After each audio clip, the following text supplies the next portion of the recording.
रत्वेनैव चापरम् अक्षयानन्तबोधाय तस्मै सिद्धात्मने नमः। परमागली ग्रंथ श्री समाधि तंत्र है। इसके रचयिता आचार्य भगवान श्रीमद् पूज्यपाद स्वामी है। इसमें ये पढ़ा था अपन ने 22वां श्लोक। क्या है 22वां श्लोक? क्या था याद है किसी को? क्या चल रहा था? आत्मभ्रांति, आत्मा के बारे में भ्रांति। जैसे एक एग्जाम्पल दिया था, किसी व्यक्ति को ठूंठ में पुरुष की भ्रांति हो जाती है। वो मिल गया उनके पास, अशोक भैया के पास। किसी व्यक्ति को पुरुष की भ्रांति हो जाती है, किसमें? ठूंठ में। तो वो क्या मानता है कि पुरुष ही है और उसके साथ फिर वैसी चेष्टाएं करता है, बात करता है। लेकिन जब उसी की समझ में आ जाए ये ठूंठ ही है, पुरुष नहीं है, कैसे पता लगता है उसको ये पुरुष नहीं है? कोई ठूंठ है, ठूंठ समझते कि निशान हो? क्या होता है ठूंठ? गाय बैल बंधी रहती है, मतलब जो वृक्ष ऐसा है, सूख चुका है, कट चुका है, थोड़ा सा लंबा सा दिख रहा है, उसको बोलते हैं ठूंठ। तो वो ये ठूंठ है, उस ठूंठ को देख करके दूर से कोई व्यक्ति मान रहा था कि ये तो कोई व्यक्ति है, इससे बात करूँगा, रास्ता पूछ लूँगा, इससे जाकर के मैं पानी कहाँ है वहाँ पूछ लूँगा, रास्ता नगर का किस तरफ जाता है, अथवा कोई डर करके, अरे कोई आदमी है चोर हो तो उसे डर करके भाग जाए, तो उसकी चेष्टाएं होती है। लेकिन कब समझ में आ जाता है कि ये ठूंठ ही है, ये पुरुष नहीं है? ऐसा कब समझ में आ जाता है उस व्यक्ति को कि ये ठूंठ ही है, पुरुष नहीं है, व्यक्ति नहीं है, इससे अपने को कोई उपकार या अपकार नहीं होगा? कब समझ में आता है? नहीं, जान तो पहले भी रहा था ना कि ये ठूंठ है, पुरुष है, तो सही जानने लगा है। तो कैसे सही कैसे जानने लग जाता है? ऐसा जादू कैसे हो जाता है कि पहले तो गलत जान रहा था और अब सही जानने लग गया? पहले ही सही जान लेता। वो जो ठूंठ है उसको ठूंठ कैसे समझ जाता है व्यक्ति? पहले पुरुष समझ रहा था, अब उसको ठूंठ ही है, कैसे समझ जाता है इस बात को? ये प्रश्न है। बताओ भी, आप सोचो, आप लोग कैसे करते हो? इसमें क्या है? हाँ हाँ, ये ना एक जवाब। उसके पास जाओ, पूछो तो कुछ भी नहीं बोल रहा है, कोई जवाब नहीं दे रहा है।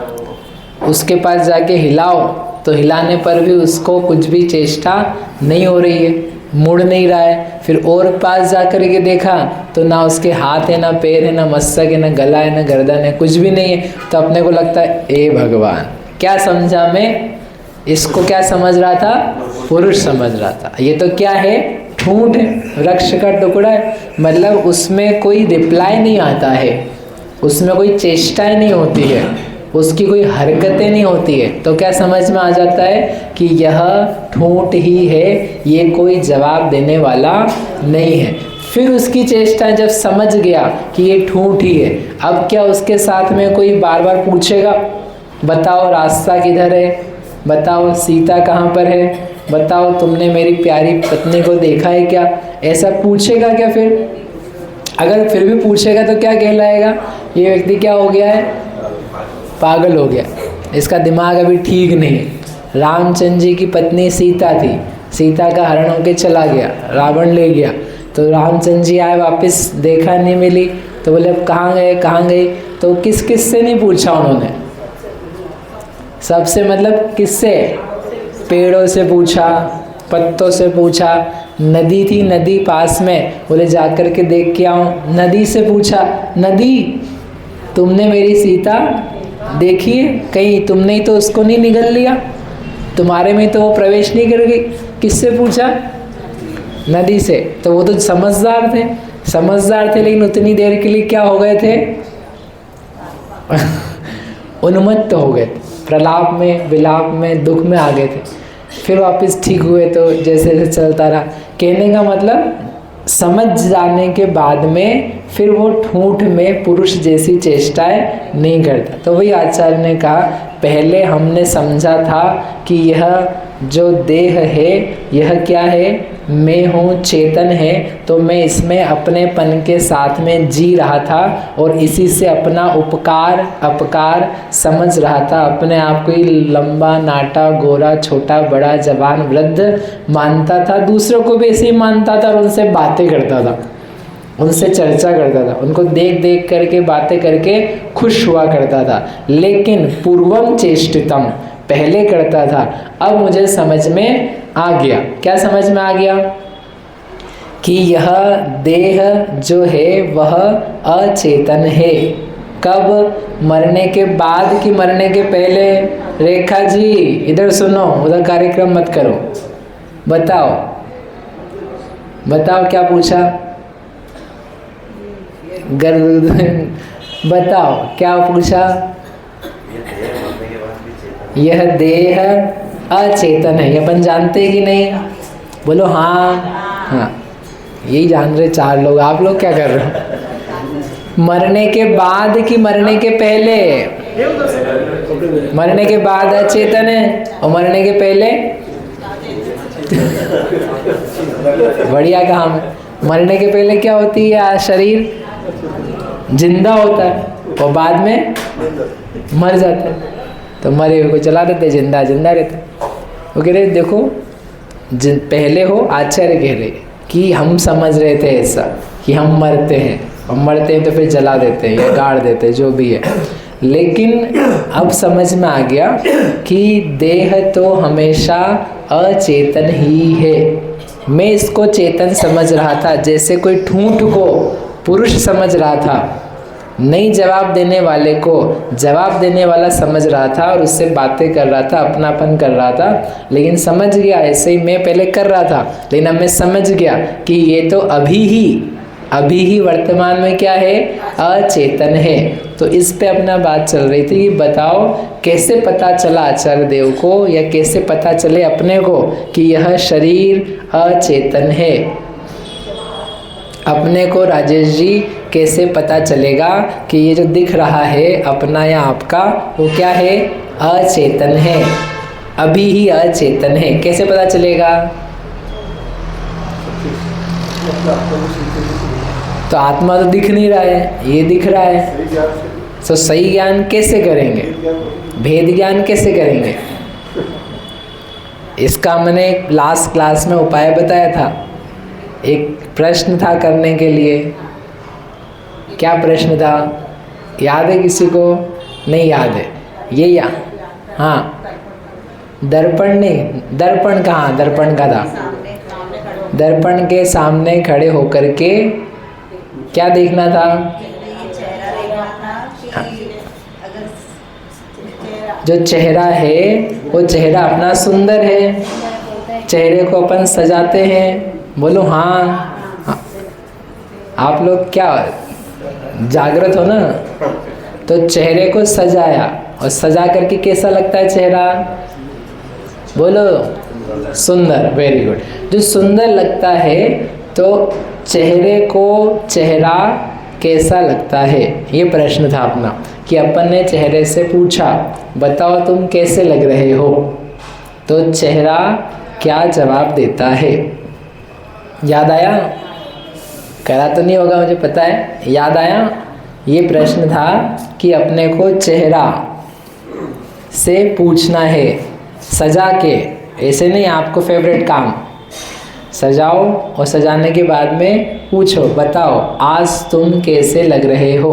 जवाब आपको नहीं देना है, नहीं तो अभी जवाब तो तत्काल आएगा ना, अरे कितना बढ़िया लग रहा है। तुमसे किसने पूछा? ऐसा होता है ना, जैसे हम आपसे बात कर रहे हैं, बताओ तुम्हारा नाम क्या है, तो मम्मी बीच में बोले कुमार शानू, क्या काम करता है? संगीत का। कितना बड़ा है? तो वो माँ जवाब देती जाए तो क्या बोलेगा व्यक्ति? बहन जी आपसे नहीं पूछ रहे, इनको जवाब देने दो। ऐसा होता है ना। तो ऐसे ही अपन क्या करें? प्रश्न किया। किससे प्रश्न किया? चेहरे से। किसके चेहरे से? खुद के चेहरे से, है ना।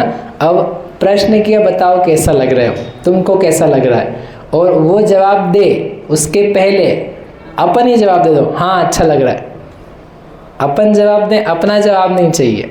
किसका जवाब चाहिए है? चेहरे का, शरीर का, एनी हाउ, ठीक है। नेहा समझ में आ रही? किसका जवाब चाहिए?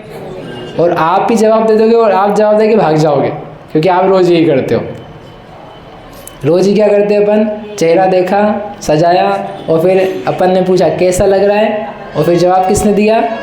अपन नहीं, अपन नहीं दिया, और अपन चलो अब काम पे लगते, चलो चलते। जवाब खुद कौन देता है? अपन ही प्रश्न करते हैं और अपन ही जवाब देते हैं, उसको वेट ही नहीं करते, उसको कोई बेचारे को अवसर ही नहीं है। तो अवसर नहीं, तो समझने के लिए कोई टाइम ही नहीं है। Because we are not asking, even if we are asking, पूछ भी रहे हैं तो उत्तर दे करके जल्दी, क्योंकि ये जवाब ही नहीं दे रहा ना, मैं इससे पूछ रहा हूँ, बता तेरा नाम क्या है, क्या काम करते हो आप शानू, तो ये कोई जवाब नहीं दे रहा है। तो इतने में इनसे रहा नहीं जा रहा, बोले बहुत टाइम ख़राब कर रहे हो, ये ना ये काम करता, चलो काम पे चले। तो हमसे रहा नहीं जाता। किससे? हमसे, इससे नहीं, ये तो बैठा शांति से, हमसे रहा नहीं जा रहा है। तो हम क्या करते हैं? जवाब देते हैं और फिर आगे बढ़ते हैं।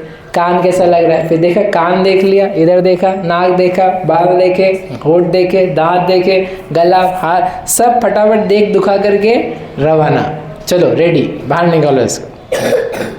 ऐसा कौन कब करते हैं? रोज हम करते हैं, ठीक है। इसलिए क्या था, अपने को क्या पता करना है कि ये अचेतन है। जैसे वो ठूंठ पता किया था, क्या है? अचेतन है। कैसे? जवाब नहीं दे रहा था, ऐसे के ऐसे ये ठूंठ पुरुष नहीं है, अचेतन है। कैसे पता चलेगा सुनील जी? कैसे पता चलेगा?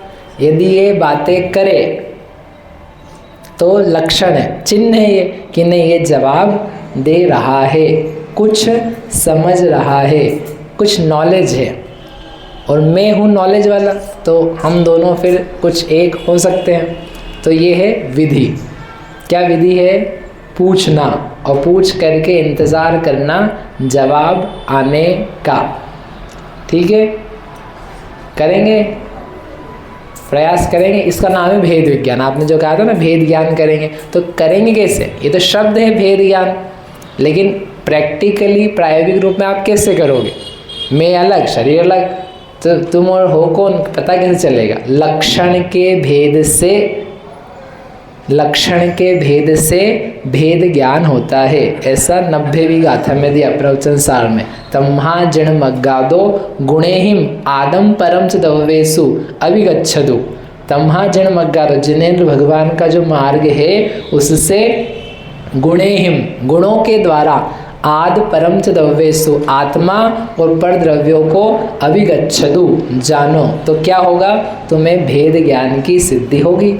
तो हमारा गुण है ज्ञान, शरीर का गुण है अचेतन। इसको देखो, अनुभवो, तो समझ में आएगा कि यह ठूंठ है कि पुरुष है। समझ में आया? बोलो महावीर भगवान की।